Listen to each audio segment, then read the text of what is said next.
mabibilang mo ng daliri mo yung weekdays natin. Except noong long weekend, at least nagkaroon tayo.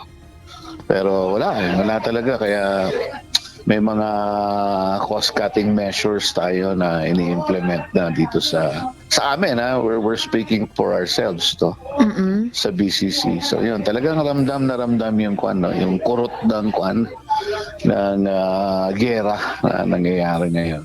Napipilitang magpatupad ng mga pagbabago sa operasyon ang mga hotel sa Baguio City upang makatipid sa kuryente, manpower at iba pang gastusin dahil sa mataas na presyo ng langis. Ang pansamantalang pagsasara ng ilang pasilidad gaya ng mga bar at specialty restaurants kapag konti ang bisita, lalo na sa weekdays. Sa Baguio Country Club, pati ang ilang golf at recreation facilities ay hindi rin binubuksan upang mas maibaba ang operating costs. Yung halfway house natin dyan sa may golf course, yan sarado na, no? And then on certain days of the week na talagang sobrang baba, sarado na rin talaga yung natin, no? Yung recreations area, ganyan, yung mga facilities natin, sinasara natin para makatipid sa power and then makatipid din tayo sa manpower, no? Aba rin ang occupancy rate ng hotel na dati ay umaabot ng 70 hanggang 90% sa peak days, ngayon ay nasa 20% na lang sa weekdays.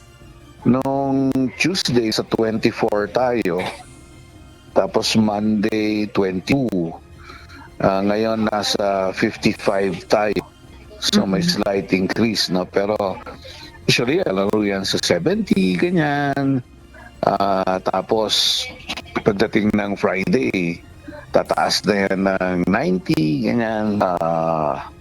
And then it's either puno ka or ma-maintain mo yung 90 ng Saturday, Sunday, ganyan. So, yun, ngayon at this point, makikita mo na nasa left 20s yung weekdays mo. Swerte na lang kung may mga events ka, mga weddings ka, tataas yan ng 55, tataas ng 40, ganyan. So, yun. Dahil dito napipilitan din ang management na magbaba ng rates para lang may pumasok na mga guests habang sinisikap na mapanatili ang mga empleyado kahit naramdam ang pagbagal ng kita. Habang patuloy na ramdam ang epekto ng mataas na presyo ng langis, umaasa ang pamunuan ng hotel na makakabawi rin ang turismo at operasyon sa mga susunod na buwan. Grace Doctolero, UNTV News and Rescue. Diyos ang aming sandigan, serbisyo publiko ang aming pinahahalagahan.